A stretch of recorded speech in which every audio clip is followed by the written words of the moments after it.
I never thought I'd be here, sharing my story on a platform like this, but life has a way of throwing curveballs.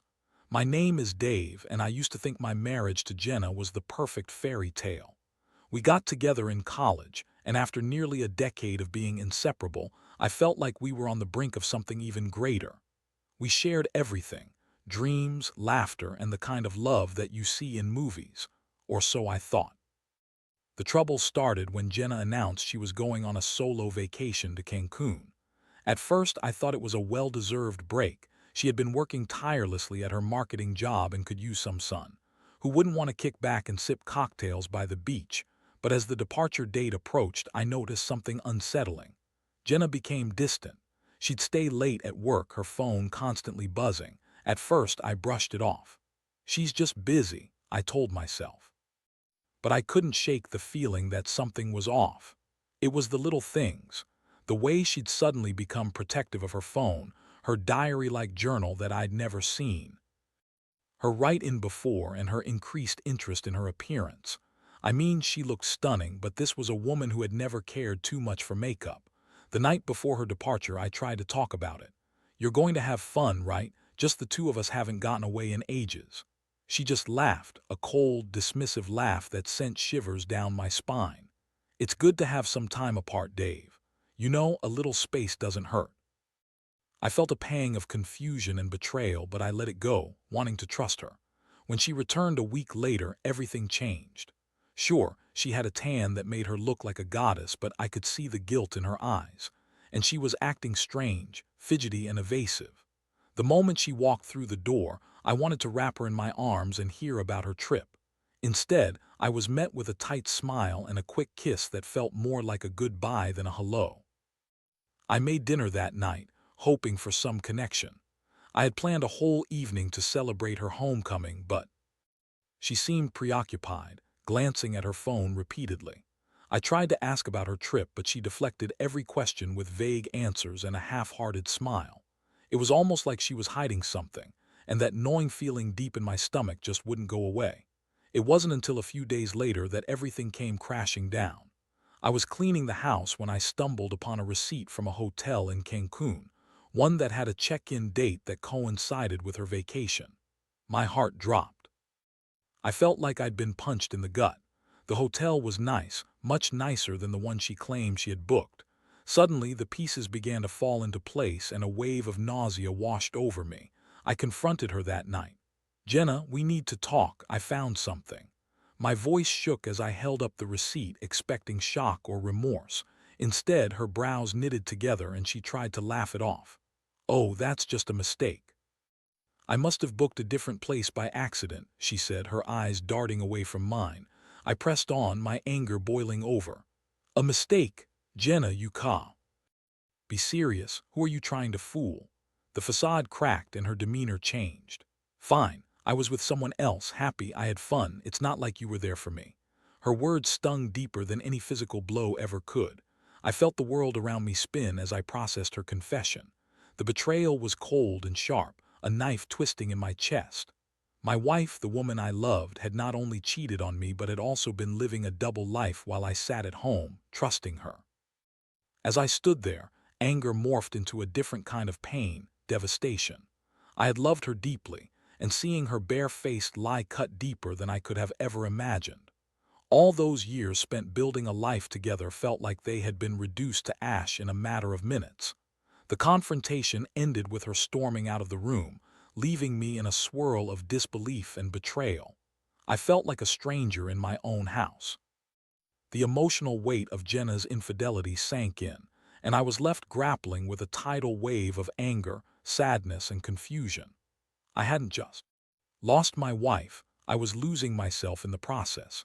In that moment of despair, I made a decision. I wouldn't let this destroy me. I would find a way to take control back, to reclaim my life. I just had to figure out how. The days that followed were a blur. I wandered around the house, still in disbelief that the woman I had shared my life with for so long could betray me so casually. Jenna's absence was deafening.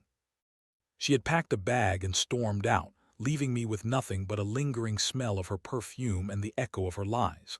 I spent hours replaying every moment in my mind, searching for signs I might have missed. The sudden need for privacy, the late nights, the new outfits, were they all just covers for her affair? I felt like an investigator, dissecting our life together like a crime scene. I combed through her social media, looking for clues. I found a few cryptic posts from her friends that made it painfully obvious that she was trying to paint a picture of a fun, carefree vacation. I couldn't believe I had been so blind. I decided to dig a little deeper. I reached out to her best friend, Sarah, under the guise of wanting to catch up. My intuition told me Sarah might know more than she was letting on. When I asked about the trip, her voice faltered. "Oh, it was just a girl's getaway. You know Jenna, she loves to have fun." "Fun, huh? I heard she met someone." The air grew thick with tension. "What are you talking about?" Jenna wouldn't, but before she could finish, I cut her off. "I found a receipt. I need you to be honest with me, Sarah. Did she cheat on me?" There was a long pause, and I could feel my heart racing, waiting for her answer. I think she might have. I'm so sorry, Dave." Her words hit me like a brick wall. I felt anger well up inside me, but it was overshadowed by an overwhelming sense of betrayal. I was married to someone who not only broke our vows but did it without remorse. Sarah offered to meet in person to discuss it, but I declined. I needed time to process, to come to terms with the truth.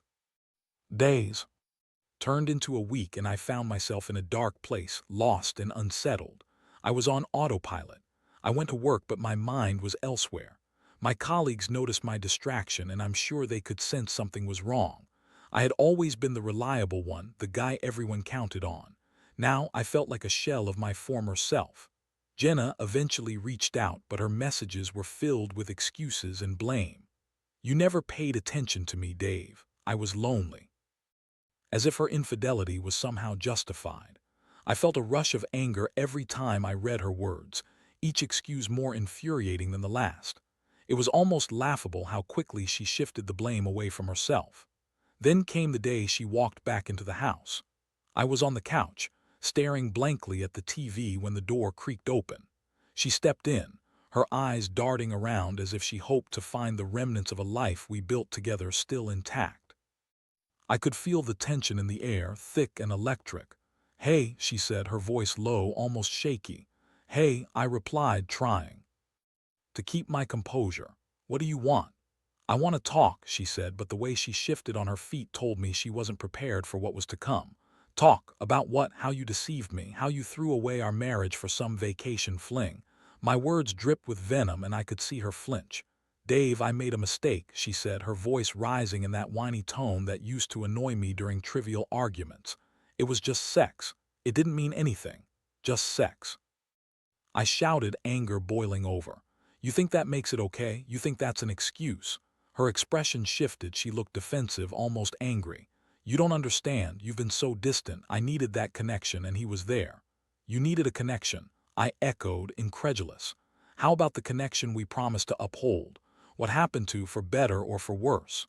Her eyes glistened with a mix of anger and guilt, but she quickly masked it with defiance. "I don't owe you any explanations. I'm not the one who's been so emotionally unavailable." It was like a slap to the face. I couldn't believe she was trying to turn this around on me. I had given her my all, and now everything was being twisted to make me the villain in her story.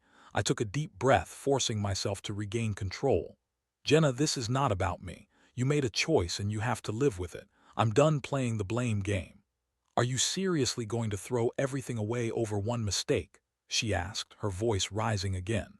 "It's not just one mistake, Jenna. It's the deceit, the betrayal. You've shattered my trust." The tension hung heavy between us, and for a moment I thought she might actually get it. But instead she just stormed out, her footsteps echoing down the hallway. I stood there, heart racing, feeling the weight of the decision that loomed ahead. The anger had transformed into something more profound. Sadness, loss, and determination all wrapped up in a single moment. I knew I had to make a choice. I could either let her back into my life, risking further heartbreak, or I could take a stand and reclaim my own happiness. It was time to figure out how to move forward, and I was determined to come out stronger. I had to focus on healing, on taking control back. But how would I do that? The thought lingered in my mind like a burning ember waiting to ignite. After the confrontation with Jenna, I was left in a whirlwind of emotions. I felt like my entire world had flipped upside down. The anger I had felt quickly gave way to an unbearable sadness. I spent the next few days secluding myself, trying to make sense of everything. Friends reached out, but I avoided their calls. I didn't want to talk about it. I didn't want to share my shameful heartbreak. Instead, I devoted myself to a routine. I started waking up early to hit the gym, pouring all my pent-up emotions into hard workouts. It became my sanctuary, a place where I could focus on physical pain instead of emotional turmoil. I pushed myself to the limit, hoping to channel my feelings into something productive. Every drop of sweat felt like a small victory against the heartache that threatened to consume me.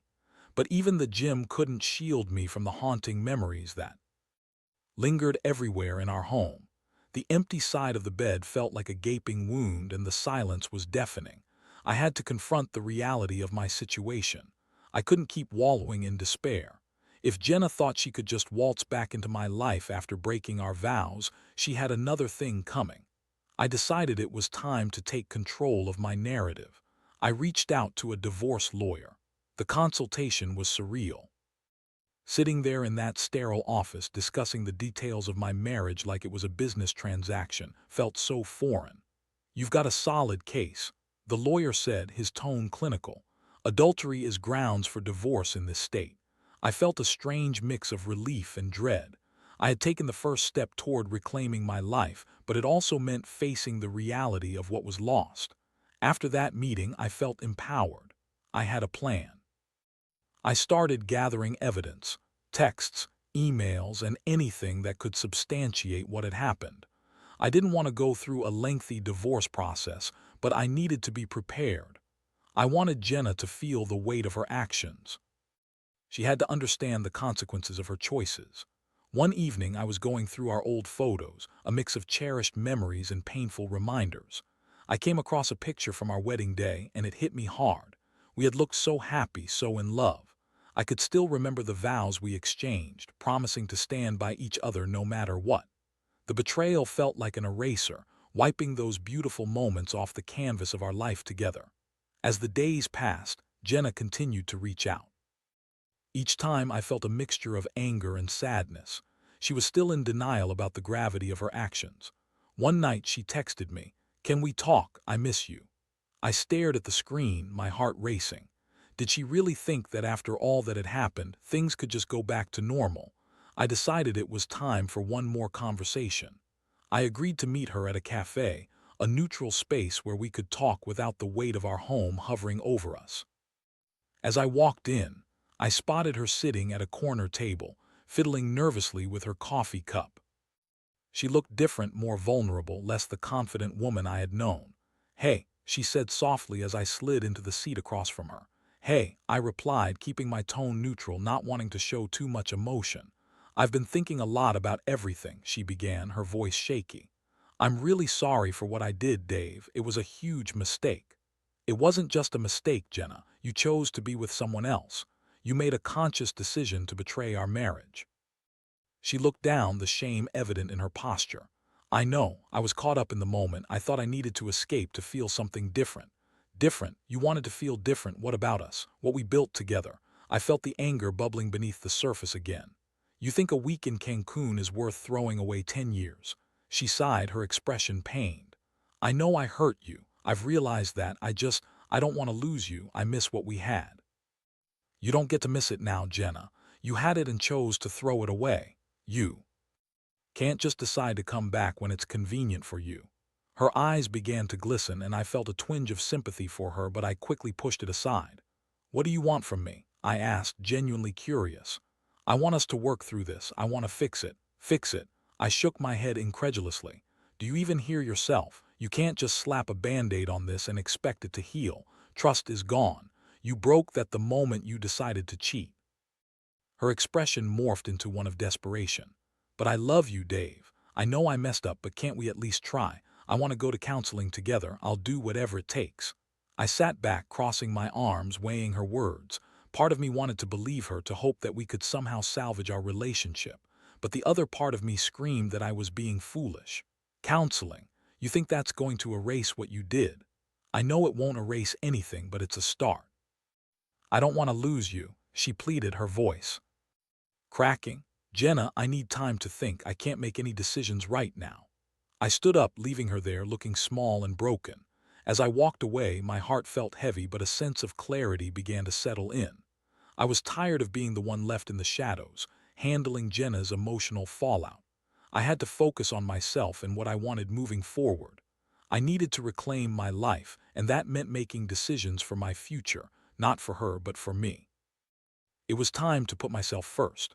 The weeks that followed the cafe meeting were a whirlwind of emotions. I was in limbo, oscillating between anger, sadness, and determination. I had started the process of consulting with my lawyer, but Jenna continued to reach out, begging for my forgiveness and suggesting couples counseling. I was torn, and every time she contacted me, it felt like a tug-of-war with my heart. I decided to throw myself into work. My boss noticed my distraction but didn't pry. I kept my professional demeanor intact, but my personal life felt like a chaotic mess. Each day was a battle against my own thoughts, replaying the betrayal over and over in my mind. I filled my evenings with mindless activities, movies, video games, and even a few nights out with friends. I didn't want to be alone with my thoughts, but no matter how hard I tried, they always crept back in. Eventually, I reached out to a close friend, Mike. He had been there for me through thick and thin, and I knew he would listen without judgment.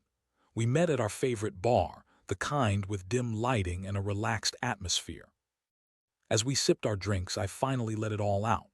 "Man, I don't know what to do," I said, voice low, the weight of my pain spilling over.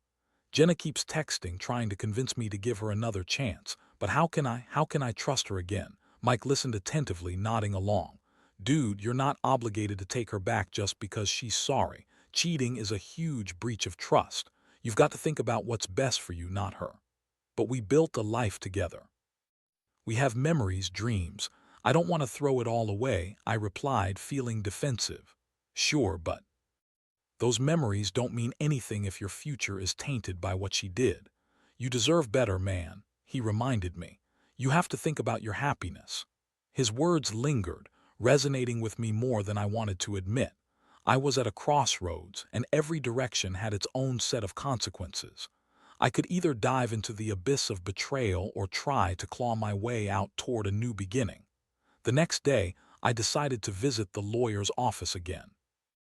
I walked in with a newfound sense of resolve. "I want to file for divorce," I said, my voice steady. The lawyer nodded, taking notes as I laid out my reasons. It felt liberating, like shedding a heavy coat I had worn for far too long. But even as I signed the documents, a small part of me hesitated. What if I was making a mistake? What if we could salvage our relationship? Those doubts crept in like unwelcome guests, but I pushed them aside. I had to trust my instincts. A few days later, Jenna texted that she wanted to meet again. She was desperate to talk, to plead her case. For a second chance, I agreed, but only because I needed closure, whether it was from her or the situation itself. We met at that same cafe, the uneasy atmosphere settling over us like a heavy fog. She looked different, more vulnerable than I'd ever seen her. "I've been thinking a lot," she began, her eyes downcast. "I know I messed up. I've been going to therapy, trying to figure out why I did what I did." "Therapy? That's great, but it doesn't change what you did to me," I replied, crossing my arms, trying to contain my emotions. "I know it doesn't, but I want to understand myself better. I don't want to lose you, Dave. I'm willing to do anything to fix this." I studied her face, searching for signs of sincerity. Part of me wanted to reach out to comfort her, but another part screamed at me to hold my ground. "You can't fix this just by saying you're sorry. You broke my trust. It's not that easy." "I know," she said, her voice trembling. "But I'm willing to put in the work. I'll do anything. I want to go to couples counseling, and I want to make this right." "Jenna, do you understand how hard it is for me to even consider that?" I replied, frustration bubbling over. "You chose to betray me. That's not something that can just be swept under the rug. I know, I'm not asking you to forget. I'm just asking for a chance to prove that I can change." I took a deep breath. "Why now? Why are you only willing to fight for us after you've already destroyed it?" Her silence spoke volumes. I didn't realize what I had until it was gone, she finally admitted, tears welling in her eyes. I was selfish, and I let my insecurities get the best of me. I felt a mix of pity and anger. It was hard to see her in so much pain, but I also couldn't ignore the devastation she caused me. You have to understand, Jenna, I can't just jump back into this. I need to protect myself. I get it. I really do, she said, her voice softening. But please, let's at least try counseling. If you still don't want to be with me. After that, I'll accept it, but I need to know that I tried. I sat there weighing her words. Part of me wanted to believe in her redemption, to hope that we could find a way back to each other. But another part of me knew that the road ahead would be long and fraught with challenges, and I wasn't sure if I had the strength to navigate it. Okay, I finally said, I'll consider it, but you have to understand that this will take time. I'm not ready to jump back into this relationship. I need to focus on myself too. Thank you, she whispered, tears spilling down her cheeks. It was a bittersweet moment, and while part of me felt a flicker of hope, the other part of me felt a profound sense of loss. As I walked away from the cafe, I realized that I was standing at the edge of a precipice. I had a decision to make, to dive back into the life we had built or to forge a new path entirely. The journey ahead would be difficult, and I had no idea what the outcome would be. But I was determined to face it head-on, no matter where it led me. I needed to find a way to reclaim my happiness, whether that meant rebuilding what had been broken or starting from scratch. The choice was mine, and I was ready to take it. As I left the cafe, a mixture of relief and dread settled in my stomach. I had agreed to consider couples counseling with Jenna, but the road ahead felt daunting. The very thought of sitting across from her, dissecting our relationship in front of a stranger, made my skin crawl. But something about her desperation tugged at my heartstrings. It was a confusing, painful tightrope walk between wanting to heal and needing to protect my own heart. Over the next few days, I immersed myself in research about relationships and infidelity. I wanted to understand the dynamics at play, so I could enter counseling with my eyes wide open. I learned about the concept of emotional affairs, the psychological factors that contribute to cheating, and the potential for healing through honest communication. That knowledge gave me some strength, but it also made me acutely aware of how fragile trust could be.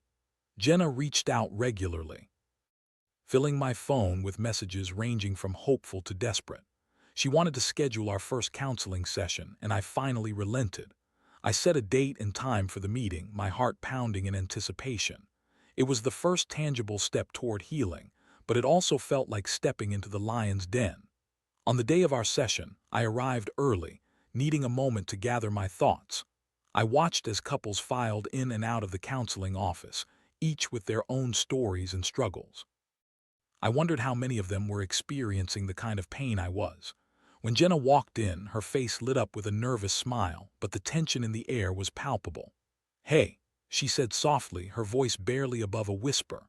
"Hey," I replied, trying to mask the whirlwind of emotions swirling inside me.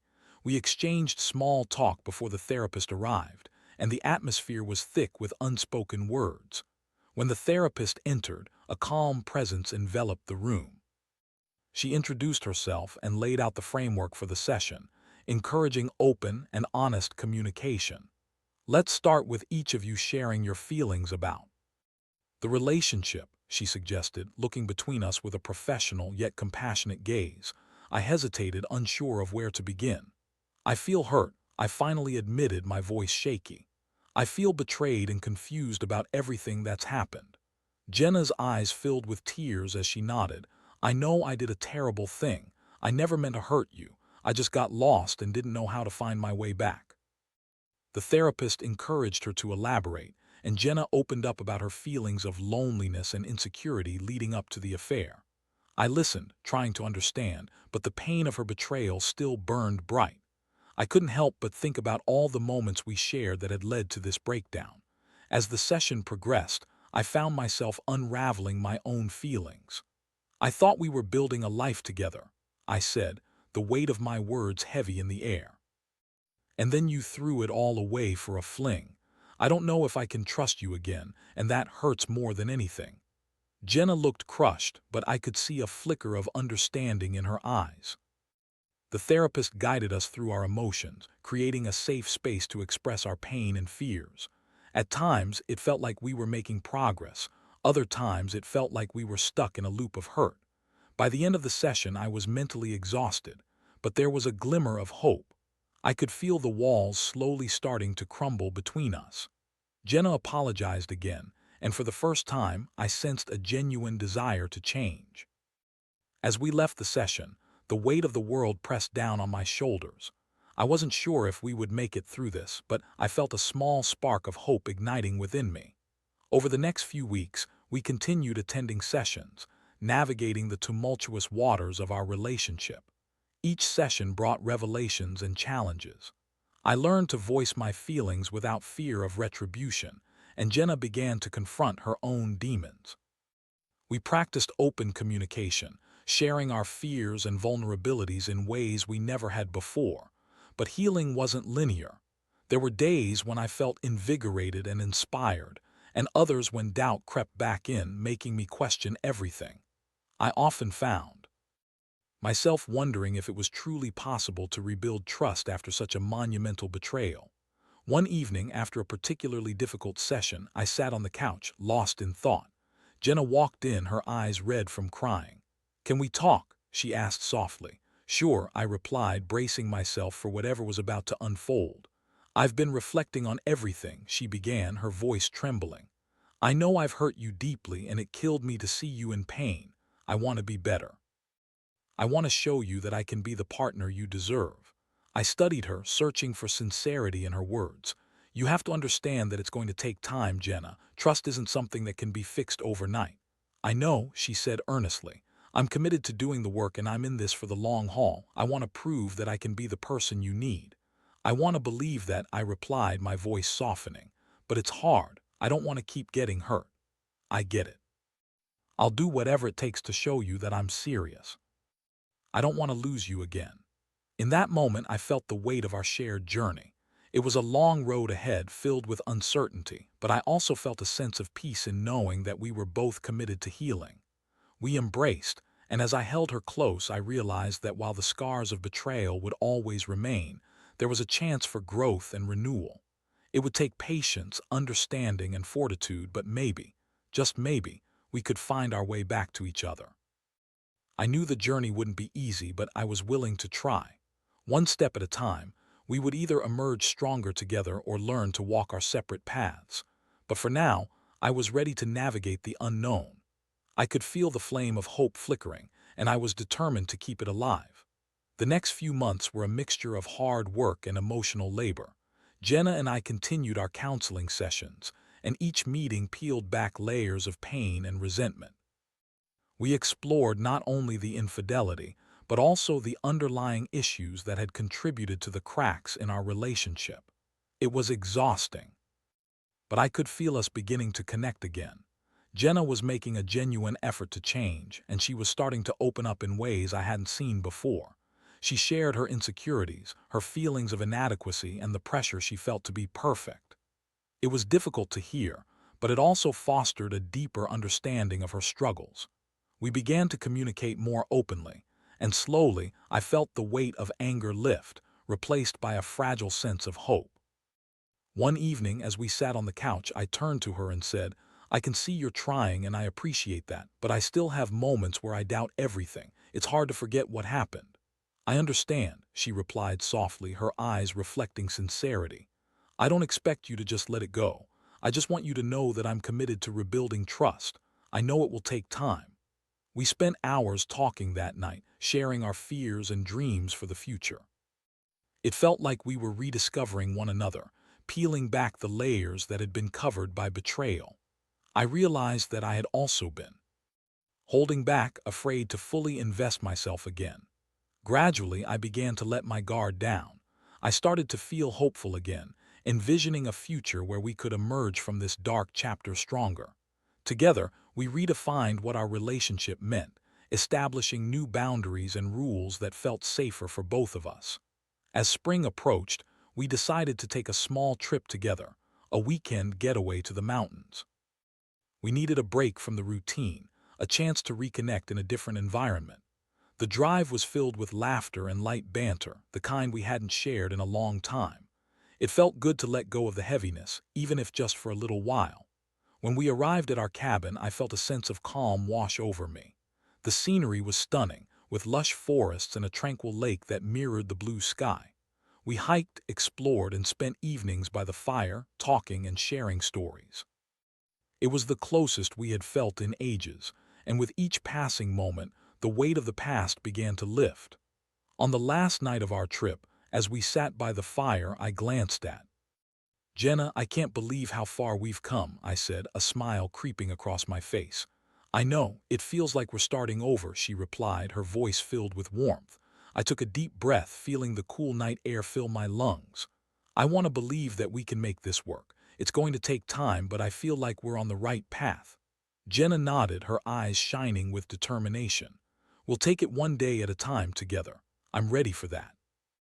In that moment, I realized that while the scars of what Jenna had done would always be present, they didn't define us. Our journey was a testament to resilience, to the idea that love could endure, even through the darkest of times. As we returned home, I felt lighter, more hopeful about the future. We still had a lot of work to do, but I was ready to face it with Jenna by my side. We were both committed to healing, to rebuilding our lives together, and that was enough for me. Over time, I learned to let go of the anger and resentment. Instead, I focused on gratitude for the progress we were making. We celebrated small victories, whether it was a heartfelt conversation or a shared laugh that reminded us of the bond we once had. The road to healing was not without its challenges. There were moments of doubt, and occasionally the ghosts of betrayal would resurface. But we faced them head-on, using the tools we had gained through counseling. I learned to express my feelings without fear, and Jenna learned to listen and validate my emotions. Ultimately, we emerged from this experience stronger, more connected, and deeply aware of the importance of communication and vulnerability. It was a new beginning, a chance to redefine our relationship on our own terms. I had learned that love is not just about the good times, it's about weathering the storms together. It's about choosing each other every single day, even when the path gets rocky. As we continued to move forward, I could see the flickering flame of hope transforming into something more substantial. It wasn't just about finding a way back to what we once had. It was about building something new, something resilient. In the end, I realized that the experience, as painful as it was, taught me invaluable lessons about trust, love, and my own worth. I vowed to carry those lessons with me as we embrace the future, together, one day at a time.